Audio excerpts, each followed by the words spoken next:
Let me just ask you, are you okay being recorded? Sure. You Point might blank. want to ask the viewers if it's okay that they have to stare at me. Got it. So let's talk about Tailfins, where it came from, how you put it up. Long, long, long time ago, I used to run the marketing department for the Busch Gardens theme park in Williamsburg, Virginia. We formed a partnership with a thing called the Blacksburg Electronic Village in Blacksburg, Virginia. And that was a partnership between Virginia Tech, maybe Bell Atlantic, and the city of Blacksburg. And this was early 90s, and they wired the whole town with fiber optic cable just to see what would happen. And, they had like a little shop in town that sold games. And all of a sudden, they're getting orders from all over the world. I mean, it just like a lot of really cool things happened. I got Bush Entertainment to come up with some money to help them wire the schools. And in exchange for that, me, my staff, whoever, they had us come up and take HTML lessons and, learn how the internet worked and sit through seminars and all that, which was pretty cool. And I got it in my head, working with one of the guys up there, that we were going to get in early on this thing and get rich. And we came up with the idea that we'd come up with the analog of a car club online, charge for membership, and then watch the money come rolling down out of the sky. I already had all the Slant Six stuff, so the first iteration of it was a Slant Six section. And what I learned eventually was A, I was hardly making any money at all. B, it was so incredibly labor intensive because it was all hand coded back in those days. It wasn't like I could just drop something into a form and boom, it was on the site. Every page had to be done by hand. Nobody had a scanner back then, so people would mail me pictures. I'd scan them. And anyway, long story short, whole lot of work, not a lot of money. And then it was one of those life happens things. I had a marriage that hit the rocks. There was no way I could deal with all those changes and the site. I ended up literally giving the site away. And another guy, I forget what he called. He made it the No BS Slant Six site. Took down everything I had done, put up 2 or 3 pages, let it stagnate, and then it died. So in a nutshell, that's where Tailfins came from and whatever. And no, I'm not rich. So that's why it's at tailfins.motels.com. Well, the other one I had that was going to get us rich was datadiner.com. And it was going to be a publishing site. And looking back, it was like a half-assed attempt at being Amazon before there was an Amazon. I still own that one. If you'd like to buy it, I'll take offers. Excuse me. We were selling car parts, a lot of which Gary was doing. I mean, there was no e-commerce back then. You basically put it up. Somebody would say they want to buy it. You had to trust them to mail a check. And, again, everything was analog and hand done by hand. Well, Gary being Gary felt bad about charging them shipping.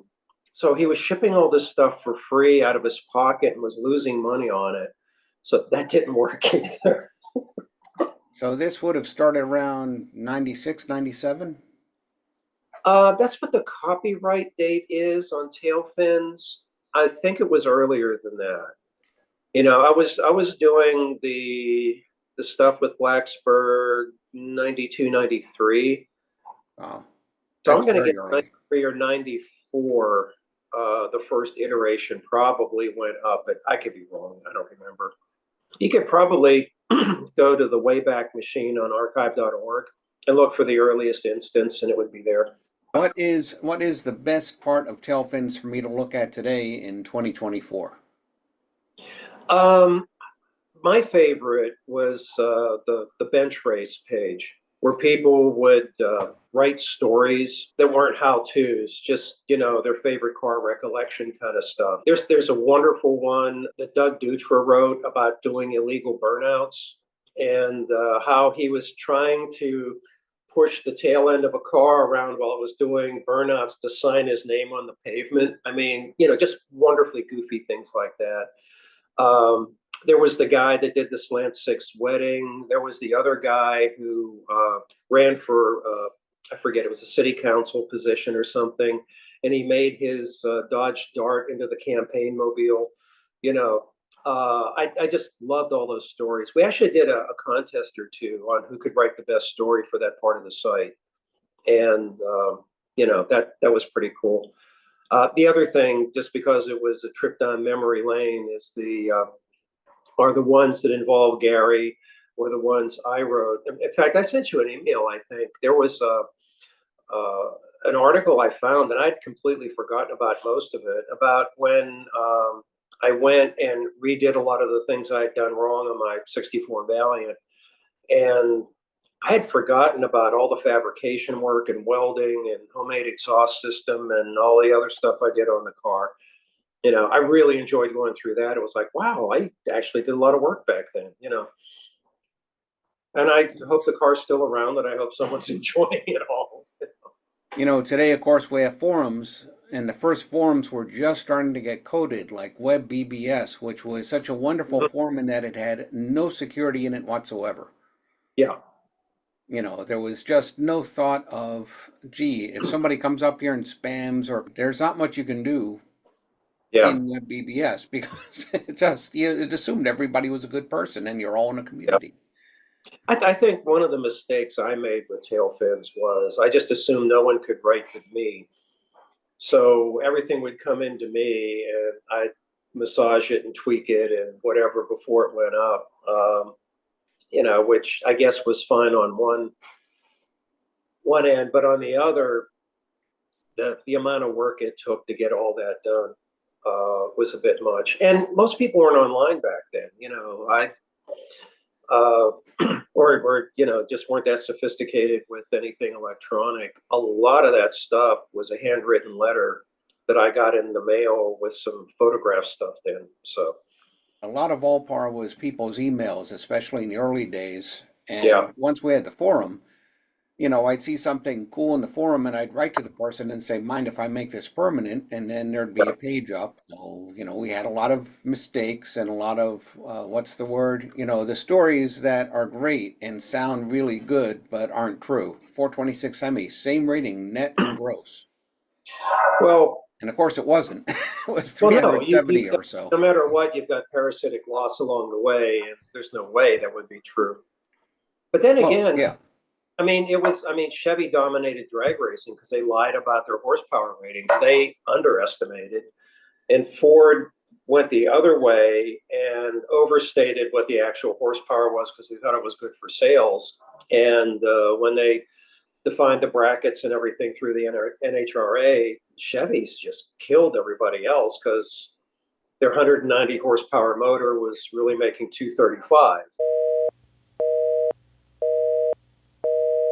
Was it Stan Ayton or Doug Dutra? I think it was Ayton.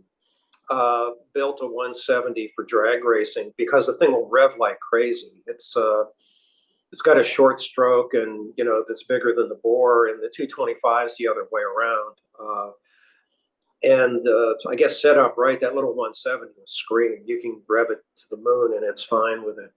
All right, so Tailfins is back.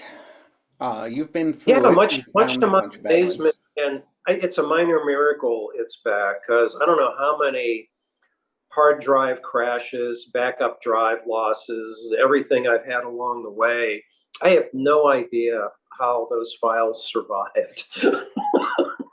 I can't believe I can go and look at that old site again. I remember when I first put Tailfins up, Jack Polar, the guy that did the Slant Six News, he was not happy with it at all. He goes, I don't know what this new thing is, but I don't like it. It's going to undermine the club. So I gave him free access to the site. There's a section in there where you can sign up for the Slant Six of America Club. You can order back issues of the newsletter. I created all that and gave it to Jack for free as a peace offering because he was not pleased at all that we were, encroaching in his Slant Six space. Now that makes sense. I mean, it's a relatively small space. Oh yeah, yeah, yeah. And I remember he was always jealous of the Studebaker Club. I guess there were so many of them that that club actually made a fair amount of money, and he had a real hard time squeezing any cash out of us cheapskate Slant Six owners. Well, that's it, isn't it? It's a slightly different group of people. It's, Oh yeah, you yeah. I know, if mean, you're in the that's like Porsche it's like four-cylinder club, yeah.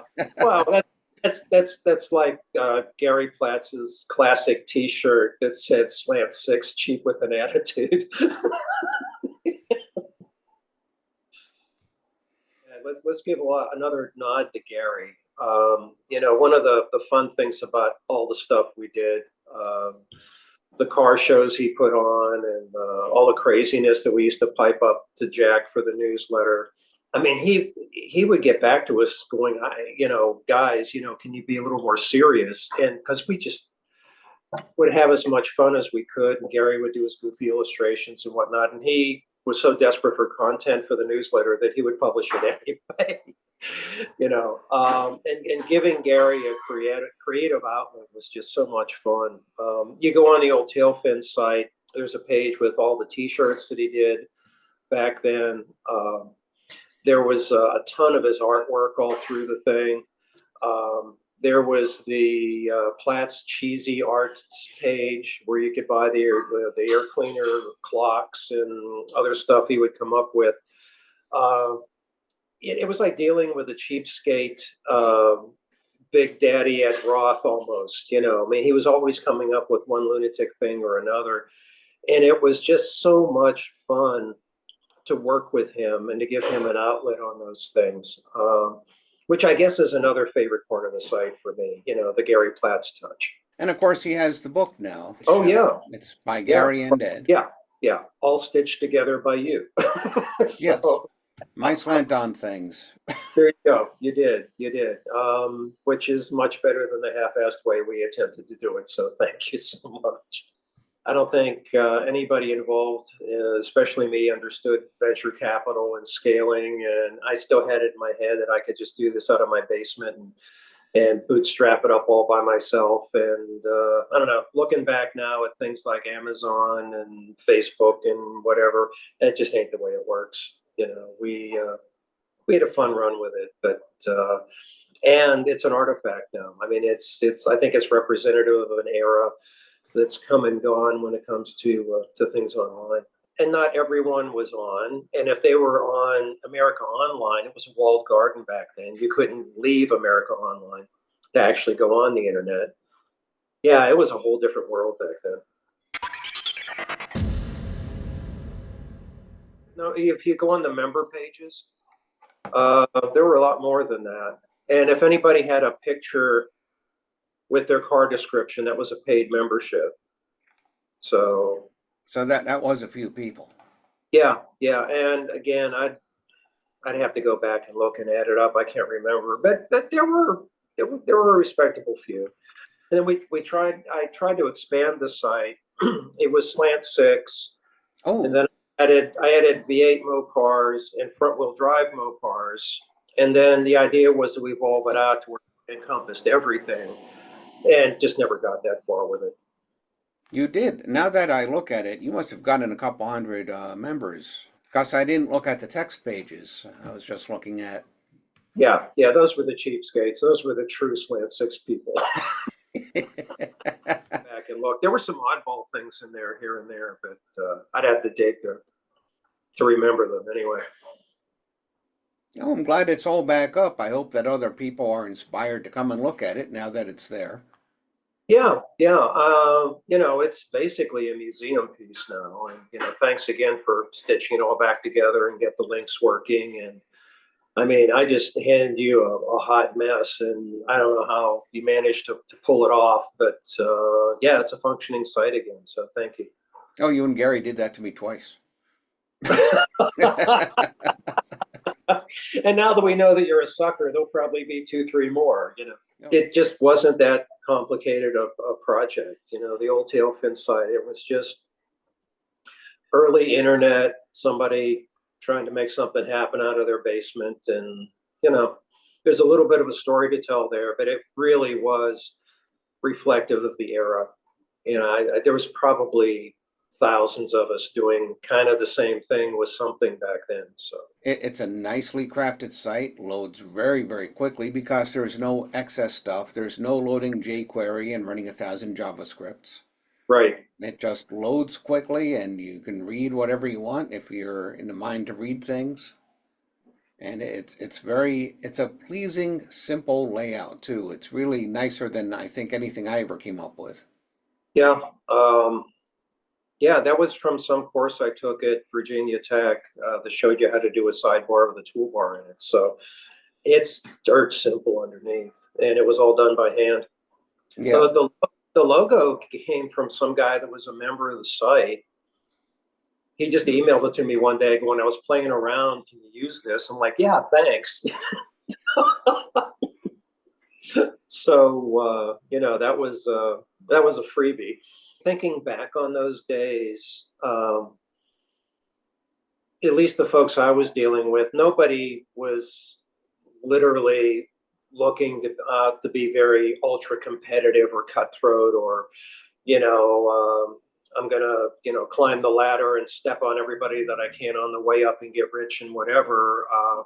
It was, let's share and let's help each other out. It was a lot different than it is now before Yeah. the Zuckerbergs of the world took over. Yeah, and it's a lot nicer to participate in these sites with a lot more trustworthy information that's not done by AI. Yeah. It's Well, it's in, yeah. I don't remember any trolls back then. No, a lot. We had some people who got overexcited, Yeah. including me, and some people who had to occasionally be suspended, including me, but not a whole lot of trolls. It was a good Yeah. atmosphere. Yeah. Yeah. It's a bit different now, sadly, between bots and troll farms and whatever else there is out there.